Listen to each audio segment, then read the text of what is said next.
Hello friends, welcome to Daily Sourdough. Today I'm going to be talking about fermented milk because several of you have inquired about how to make milk kefir or milk kefir as I usually refer to it. And I know that's kind of grating on some of your ears because in the rest of the world it's pronounced milk kefir.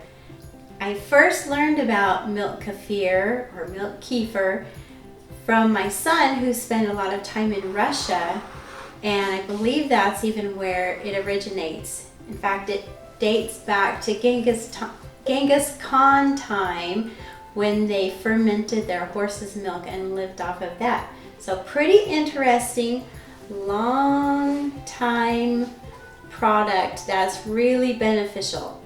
And it's so easy to make. I want you to be able to make it because it's going to really provide a lot of benefits for your family. And what you do is you have to go online somewhere and purchase little milk grains. These are the little kefir grains. And it comes in a little tiny tub like this. You only get about maybe not even a tablespoon of them, but they grow, and that's enough to get you started. So I'll provide a link in the description below so that you can find some grains on your own, or if you just do your own search, you'll come up with other suppliers who also provide these beautiful grains. And these grains are actually living organisms. And I'm going to show you here in a minute. However, what you'll need is you'll need mason jars. And I always use a plastic lid with them because I just don't want them coming in contact with metal.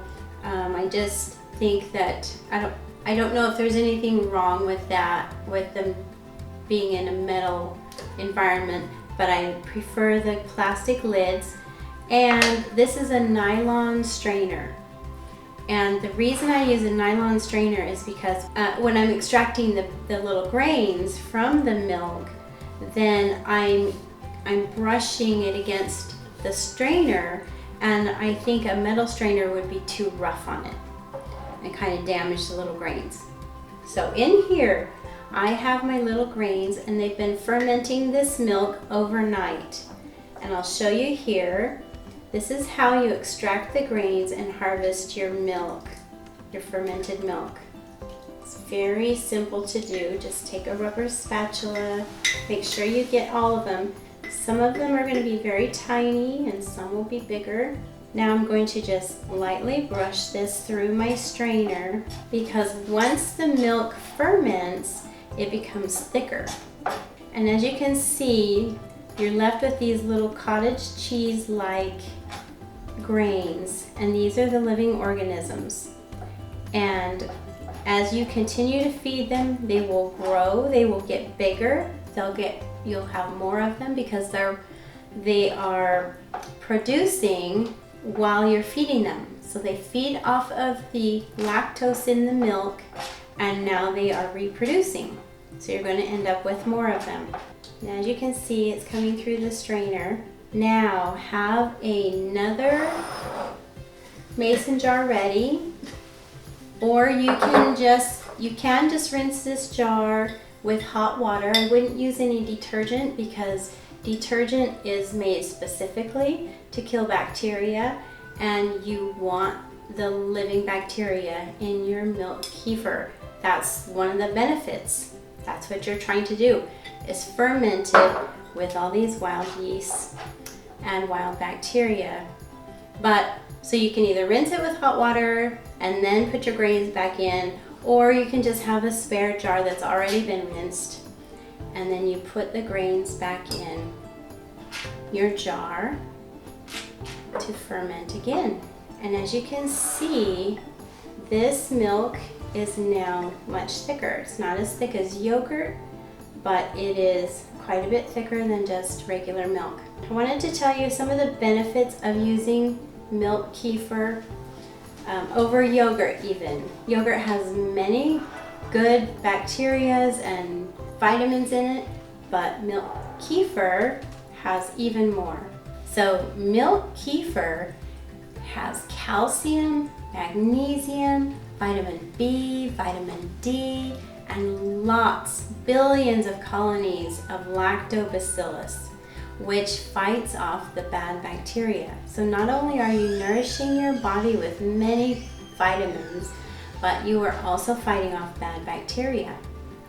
Also, the calcium in your milk kefir is now easier to digest, easier for your body to absorb, because it's been fermented and it's accompanied by other vitamins which are necessary for that calcium absorption.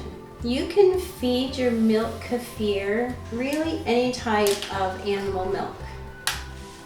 So I have raw milk here because I'm able to get it from a local farmer. I live in an area that I'm so lucky. I don't have my own cow, darn it, but I do have lots of dairymen around me, and I have raw milk here. However, you can just use non-homogenized milk, which means they just haven't stirred up the cream and the milk to keep it all as one.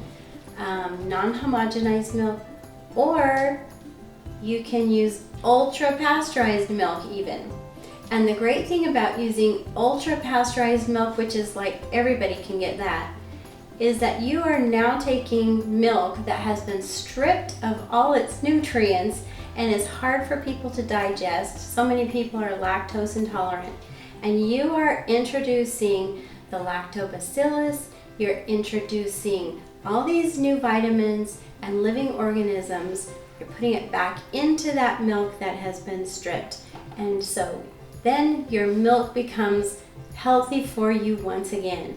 I only make what I want to use the next day because I make it every day. It's just always fermenting on my countertop. So I'll make it in the morning, and then by next morning it's ready again.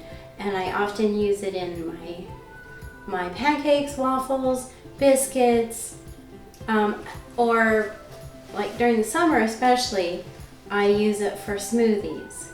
So I'm gonna make just enough for a smoothie today so I can have it tomorrow, which is gonna be maybe a cup worth. So I'll pour about roughly a cup worth of milk into my little grains, and then just gently stir them up. And now they can feed off of that lactic acid in your milk and be digesting all night and fermenting your milk. Another really awesome thing about milk kefir is that it fights off allergies because it's non-inflammatory. Since you're reintroducing all these good bacteria and yeast and vitamins back into your milk, then it is non-inflammatory. And people who have allergies or other problems caused by inflammation are going to really benefit from milk kefir. In fact, I often have these crazy bumps on my elbow that get really itchy, and I think it's maybe some kind of yeast infection or something that just tends to congregate on my elbow. And so a lot of times I will dip a cotton ball in my milk kefir and put it on my elbow, because it not only does it soothe it, but it's antibacterial. And amazingly enough, also milk kefir really aids in the leaky gut syndrome because it fights off candida, which causes leaky gut syndrome. And so introducing this beautiful fermented milk into your system is going to feed that flora in your intestines and rid it of the bad bacteria, and then soothe it and strengthen it and fight off all the things that are causing that leaky gut syndrome. So milk kefir is an amazing product, and I know they sell it in the stores, and you can buy it in the store and you'll get a little bit of benefit. However, because they are packaging it for a long term, then they're often pasteurizing it, which kills off most of the things that you want in there. So I don't really recommend it. Also, they're adding a lot of sugars and flavors to make it taste good because it is a bit sour. So I highly recommend making your own. Your family will benefit tremendously from adding milk kefir to your diet.